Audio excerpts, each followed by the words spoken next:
Halo pemirsa, senang sekali NTV Prime bisa kembali menjumpai Anda. Kali ini bersama saya Patricia Mapalie. Untuk pertama kalinya pemirsa publik dapat menyaksikan kesaksian 6 terpidana yang diganjar hukuman seumur hidup dalam kasus kematian Vina dan juga Eki di Cirebon tahun 2016.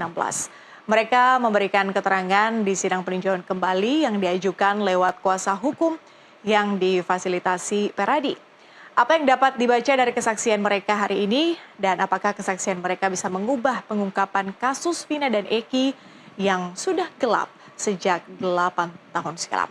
Untuk membahasnya lebih lanjut, kami hadirkan Komisaris Jenderal Purnawirawan Susno Duaji, Kepala Badan Reserse Kriminal Baris Krim Polri periode 2008-2009 yang sudah hadir di studio. Kemudian bergabung melalui sambungan Zoom ada Asmi Syahputra, pakar hukum pidana. Selamat malam Pak Susno, terima kasih. Selamat malam Mbak Patricia, selamat malam para pemirsa terima sekalian. Terima kasih sudah kembali hadir di studio MTV. Selamat malam Pak Asmi. Baik, kami belum bisa dengar suara Pak Asmi, tapi tentu nanti kami akan dengarkan bagaimana tanggapan Pak Asmi soal sidang hari ini. Saya mulai dari Pak Susno tentu saja. Kita sudah mencermati Pak Susno dari sejak siang sampai tadi baru saja selesai sidang ini dan masih akan dilanjutkan, masih panjang prosesnya. Setelah mendengarkan kesaksian dari para terpidana, Anda melihat ada kemudian kita bisa saksikan ada tangisan, kemudian juga ada suasana-suasana yang menggambarkan mungkin bisa kita sebut haru atau mungkin trauma. Makanya saya mau tanyakan malam hari ini, terpidana drama atau trauma? Saya sangat menusuk perasaan terharu, sedih. Dan saya nggak menyangka di tahun 2000-an masih ada peristiwa seperti ini, masih ada mencari keterangan yang didewakan, yang diutamakan untuk ungkap suatu perkara. Kok zaman sekarang masih begini? Ini pelajaran yang baik bagi semua keluarga penegak hukum, bagi mahasiswa, dan bagi seluruh rakyat Indonesia. Seandainya benar saya tidak tahu ini benar apa enggak tapi seandainya benar, sungguh ini trauma besar bagi Republik ini. Kok menegakkan hukum dengan cara kekerasan seperti itu? Kalau saya dengar tadi mudah-mudahan dari instansi saya, instansi kejaksaan, kemudian instansi pengadilan mendengar itu dan koreksi. Dan syukur-syukur Hakim Agung yang akan memutus perkara ini mendengar itu. Mendengar itu. Dan saya berharap, sulit saya berkaca antara antara penasihat hukum dan jaksa, janganlah mencari pembenaran. Di sini saya masih nampak mencari pembenaran. Contoh yang terakhir tadi misalnya. Ini saudara tanda tangan di sini begini. Ini bukan mencari kebenaran formal. Ini mencari kebenaran material. Artinya yang benar gitu kan. Untuk ukuran dunia. Jadi tidak salah tidak salah. Manakala antara penasihat hukum dengan jaksa penuntut umum berdiskusi mana yang benar. Bukan saling bantah gitu kan. Kalau memang ini benar apa salahnya? Oke, saya sependapat dengan penasihat hukum. Oke, saya sependapat dengan jaksa. Di sini bukan tempatnya bertengkar, bukan tempatnya mencari menang kalah, tapi tempat untuk mencari kebenaran, untuk mendapatkan keadilan. Rakyat menonton, rakyat se-Indonesia sedih kalau kita melihat misalnya aparat penegak hukum kita berbantah-bantahan untuk mencari pembenaran. Ya mudah-mudahan saya terharu itu lihatnya tadi. Oke. Bagaimana mungkin Pak dengan banyak sekali pertimbangan-pertimbangan itu, dengan banyak sekali pandangan-pandangan itu, apakah dalam hal ini para anggota institusi kita, baik itu jaksa maupun juga dari kuasa hukum atau mungkin dari majelis hakim, dalam hal ini mempertimbangkan soal nama baik institusi? Dalam penegakan hukum yang menjadi pertimbangan itu adalah kebenaran untuk mendapatkan keadilan. Kalau ada masih mempertimbangkan, wah kalau nanti terungkap nama baik institusi hancur. Wah, ini rusak ini. Justru nama baik institusi akan hancur manakala kita menutupi kesalahan-kesalahan. Kesalahan itu wajar karena manusia, tapi untuk diungkap yang salah begini jangan lagi dilakukan, kemudian untuk perbaikan ke depan. Dan ingat, institusi penegak hukum itu mulai dari Polri, jaksa, hakim, itu miliknya rakyat, bukan miliknya mereka. Dan rakyat menghendaki mereka betul-betul menegakkan hukum, rakyat membayar pajak, rakyat membayar apa. Dan mengungkapkan sesuatu kelemahan untuk perbaikan itu tidak dosa, itu sangat terhormat. Nah, kadang-kadang diri saya ini kadang-kadang dihujat gitu. Lo kok Pak Susno nggak cinta kepada institusinya, nggak cinta pada penegak hukum. Oh, demi cinta saya pada penegak hukum, supaya penegak hukum bekerja benar, bekerja sesuai dengan menegakkan kebenaran dan keadilan untuk rakyat. Kelemahannya ini, saya tidak mau menutup-nutupi kesalahan. Kalau saya menutupi kesalahan, berarti saya memasukkan aparat penegak hukum ke dalam jurang. Dan akan menghancurkan bangsa dan negara ini. Pak Susno, apa sebetulnya yang membuat Anda sedih, membuat Anda terharu? Adakah mungkin satu titik di mana Anda mendengarkan kesaksian para terpidana itu, kemudian mengunggah perasaan Anda, kemudian merasa sedih, merasa haru? Apa yang ingin sebetulnya Anda highlight hari ini? Nah, saya akan mulai mendengarkan dari pagi sidang itu kepada para terpidana ini ya.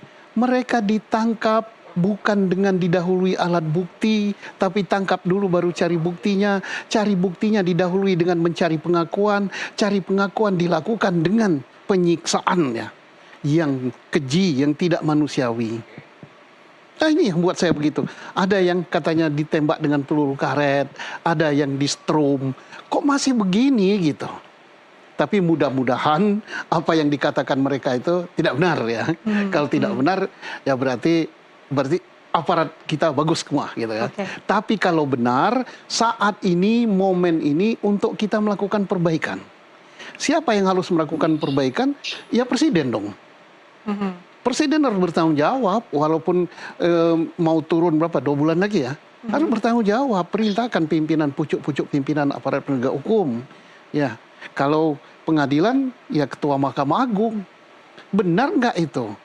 Bahwa hakim menyidangkan dengan main terabas saja, tidak memperhatikan apa yang terungkap, fakta hukum yang terungkap di persidangan. Mereka ngomong di sidang kayak gitu tapi nggak didengar.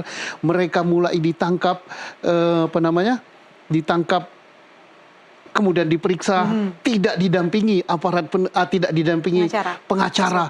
Ini kan harus batal demi hukum. Dan sudah banyak perkara-perkara yang digugat entah pada triple kasasi atau pada level PK, perkara-perkara yang diancam hukuman 5 tahun atau lebih. Ini amanat undang-undang harus didampingi oleh penasihat hukum sejak awal, sejak dia diperiksa. Nah, kalau belum ada penasihat hukumnya, dia tidak boleh diperiksa. Kalau diperiksa tanpa didampingi penasihat hukum, maka batal dan harus dibebaskan. Nah, dari satu yang terungkap saja, dari satu nopom ini saja, sudah tamat ini perkara, sudah selesai. Padahal nopom yang diajukan sampai 30-an lebih. Belum perbedaan keputusan, belum kehilapan hakim. Jadi mau apa lagi? Seluruh rakyat Indonesia mengawal perkara ini. Kalau ternyata gugatan ini, gugatan PK ini tidak dikabulkan, berarti sudah buta semua. Hatinya yang buta.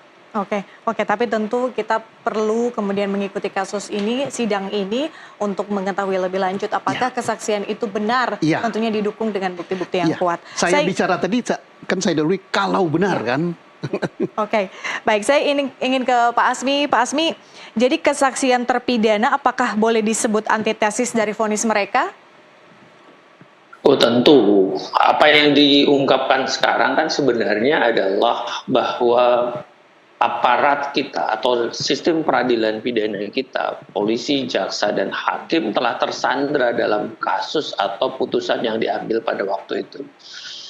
Saya melihat ini adalah sebuah ketidakadilan atas penegakan hukum yang mencederai mencederai masyarakat atau rakyat yang seharusnya ini tidak terjadi gitu loh. Artinya apa? Aparat negara kita gagal dalam melindungi katakanlah warga masyarakat. Jadi gagal juga memberantas kejahatan.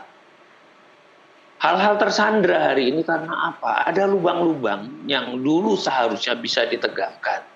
Tapi lubang yang dibuat sendiri oleh aparat penegak hukum itu, ya hari ini teman-teman yang katakanlah keliru, tidak teliti itu, tidak memenuhi petunjuk-petunjuk katakanlah jaksa pada waktu itu, kenapa harus di P21 kan segera, bisa jadi belum. Coba kita telusuri lagi. Kalau tadi dari pelanggaran hukum acaranya saja jelas, hari ini ya coba aja dibuka. Bagaimana P18-nya, bagaimana P19-nya, apa sih petunjuk jaksa pada waktu, bagaimana bisa dinyatakan P21 berkas itu lengkap gitu loh. Jadi ada satu pengalaman juga, karena ya sudahlah, sebuah kesalahan manusiawi bisa salah, kekeliruan bisa terjadi, tapi kan lagi-lagi saya selalu bilang jangan dipertahankan gitu. Hari ini kita koreksi. Untuk ke depan tampaknya berkas dari kepolisian tidak bisa hanya diterima berkas saja. Gitu. Perlu juga oleh jaksa dicek lapangannya gitu loh. Jadi jangan hanya terima berkas karena sudah ditangkap, ditahan, dibatasi dengan waktu tahanan, ya mau nggak mau harus dilimpahkan pada pengadilan. Ini juga adalah catatan perbaikan kepada bangsa ini berkaitan tentang hukum acara pidana ke depan. Karena selama ini kan bolak-balik berkas itu antara polisi dan jaksa, ya seolah-olah kan hanya berkasnya saja. Tapi tidak dilihat realnya, tidak ada confirm lebih lanjut terhadap kondisi real. Katakanlah dalam peristiwa-peristiwa kasus yang spesifik. Misalnya pembunuhan, pasal-pasal yang memang cukup serius atau kejahatan-kejahatan serius. Seharusnya jaksa juga dari awal sebagai sebagai satu lembaga yang berwenang, ini perkara bisa dilanjutkan atau tidak gitu loh. Karena kan jaksa yang seharusnya mempertanggungjawabkan di dalam persidangan. Tapi kalau tadi kita lihat ada kekerasan, tidak dapat pendampingan saja, hak imperatif dia kan pasal 56 Kitab Undang Hukum Acara Pidana, karena memang pasalnya pembunuhan berencana, ya tentunya itu kan wajib kan tidak bisa disodori dengan kamu jangan mau didampingi atau tidak didampingi penasihat hukum, atau jelas-jelas dalam kasus ini tidak ada penasihat hukumnya. Lah, kok bisa sih perkara begini diterima? Kok hakim juga mau menerima? Gitu loh. Apalagi kita bisa jelas tadi penyelidikan yang dilakukan, administrasi penyelidikannya juga ya berantakan. Ya hari inilah penegak hukum kita tersandra atas potret yang dibuat sendiri pada beberapa tahun yang lalu. Demikian, Mbak. Pak Asmi, Anda sebut tadi menyalahi aturan, di titik mana, dari mana kemudian menyalahi aturan ini dilakukan oleh aparat? Apakah itu pada saat mereka ditangkap malam itu, ataukah pada saat mereka tidak didampingi pengacara saat di BAP? Pak Asmi, kami belum bisa dengar suara Anda, Pak. Saya masih terjelas. Baik. Suara saya masih terdengar Baik, silakan jelas Pak kan? Asmi. Halo, Mbak. Ya, sangat jelas kan, pintu masuknya perkara pidana kan tentu dari kepolisian. Ini kan bisa kita telusuri, kita telisik, kita temukan, gitu loh. Apakah tadi bisa kita lihat, apakah olah TKP-nya sudah berubah atau tidak dari awal? Itu kan karena pentingnya esensi olah TKP. Dari titik itu kita lihat, terus dari pencarian alat-alat buktinya kita lihat. Waktu memang menangkap, nahan, terus alat bukti itu sudah terkonfirmasi atau tidak, gitu loh. Ini yang kita bilang dari awal, alat buktinya juga sudah tidak di cross check ulang oleh kepolisian. Terus katakanlah di tingkat kepolisian, karena memang fungsi kita ada azas diferensiasi fungsional, maka ada polisi, ada jaksa. Jaksa itu punya kewenangan, kalau kita lihat dalam pasal 14 Kitab Undang Hukum Acara Pidana, dia bisa memberi petunjuk, gitu loh. Ini perkaranya penyempurnaan penyidikan. Ini sudah lengkap atau tidak? Atau jaksa juga bisa melakukan pemeriksaan tambahan kalau kurang. Dia bilang, ini kurang. Ini benar nggak ya yang kalian terangkan kemarin di tingkat kepolisian tuh, waktu dia dilimpahkan, waktu P21 itu kan dilimpahkan berkas dan orangnya. Oh, artinya jaksa punya kesempatan untuk menyelidiki ulang ya? Sangat bisa pada waktu itu. Dia bisa melakukan pemeriksaan tambahan gitu. Tapi karena ini dari awal seolah polisi, jaksa, dan hakim sama, ya kok bisa sih terkecoh, tergelincir saya pikir, atau gegabah lah kita bilang. Ini mungkin gegabah penegakan hukum kita gitu loh. Kurang profesional mungkin, tidak hati-hati gitu loh. Ya seperti yang tadi ya, akhirnya kita rasakan lahar dinginnya penegakan hukum itu sekarang. Bukan berarti sudah selesai kita putus, orang itu berkekuatan hukum tetap. Gunungnya mungkin sudah meletus, tapi kan masih ada lahar dingin yang memang hari ini yang kita rasakan akibat potret penegakan hukum yang tidak berkualitas. Oke. Demikian, Mbak. Oke, saya balik lagi ke Pak Susno. Pak Susno, ada satu hal yang ingin saya highlight dalam sidang hari ini adalah soal bagaimana kemudian para terpidana, tersangka waktu itu, dimintai keterangannya, tapi kemudian disodorkan satu dokumen atau kertas, dan mereka dipaksa untuk menandatangani itu tanpa dibacakan apa isinya, kemudian dipaksa dengan penyiksaan. Apakah memang prosedurnya demikian, Pak, sebetulnya? Jelas itu bukan prosedur ya, bukan SOP, bukan amanat undang-undang. Itu adalah pelanggaran yang sangat besar dalam sistem peradilan kita. Dan perbuatan menyodorkan kertas kosong untuk diteken, kemudian isinya baru dibuat belakangan, ini pemalsuan. Bisa dituntut dengan hukuman sangat berat. Jadi kita berharap nanti pada aparat-aparat yang melakukan itu, baik pada tingkat penyidikan, pada tingkat penuntutan, ataupun setelah persidangan dan sebagainya, setelah perkara ini selesai harus dimintai pertanggungjawaban hukum. Kalau kita mau berbaik-baik terhadap sistem penegakan hukum di Republik ini. Dan saya kira semua rakyat Indonesia menghendaki perbaikan dalam penegakan hukum di negara ini. Artinya memang itu tidak sama sekali merupakan prosedur pada saat penyelidikan ya? Ya, bukan prosedur, tapi terlarang gitu. Terlarang keras gitu. Itu adalah pengkhianatan terhadap sistem penyidikan. Main sodor-sodorkan berkas surat kosong, kertas kosong, kemudian diisi kalau benar itu ada ya. Kemudian main bukan lagi kekerasan, kalau saya katakan itu penyiksaan ya. Kalau benar, main ditembak dengan peluru karet, main disuruh minum air kencing, main dia apakan, itu sudah sangat tidak manusiawi, sudah pelanggaran HAM gitu. Dan ini kalau benar, sekali lagi catatan saya, kalau benar itu harus ditindak pelakunya. Dan perkara ini harus dimenangkan atau dikabulkan peninjauan kembalinya. Harus, jangan berlama-lama, jangan nunggu 6 bulan baca berkasnya. Hakim yang akan ditunjuk memutuskan mohon mengikuti jalannya sidang ini sehingga gak berlama-lama, bila perlu setengah bulan atau seminggu diputus gitu. Karena rakyat Indonesia menunggu ini, bagaimana sih aparat saya, bagaimana pengadilan saya, Mahkamah Agung yang diagung-agungkan itu bagaimana? Bagaimana kejaksaan kami, bagaimana kepolisian kami, ini ditunggu. Nah, dan kesempatan ini juga ditunjukkan di persidangan ya untuk memperbaiki gitu citra dari aparat penegak hukum.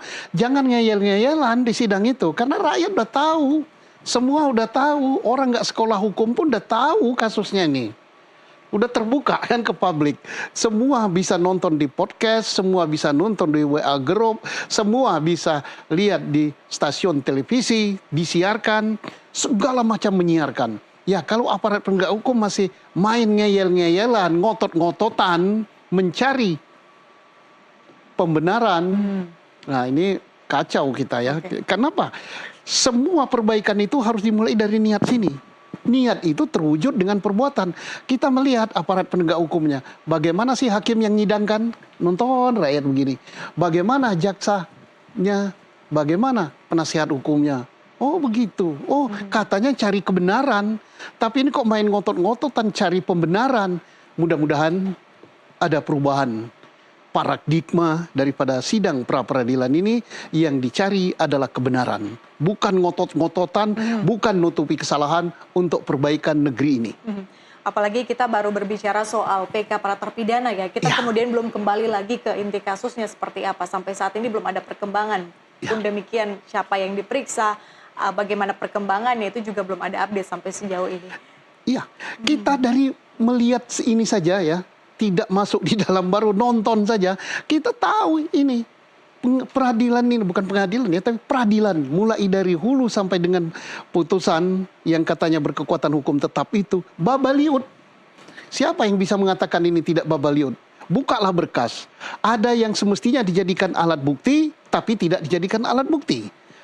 Contohnya apa? Pembicaraan di WA. Itu bukti forensik yang paling bagus. Tapi kalau itu dipakai, maka pembunuhan jadi gugur.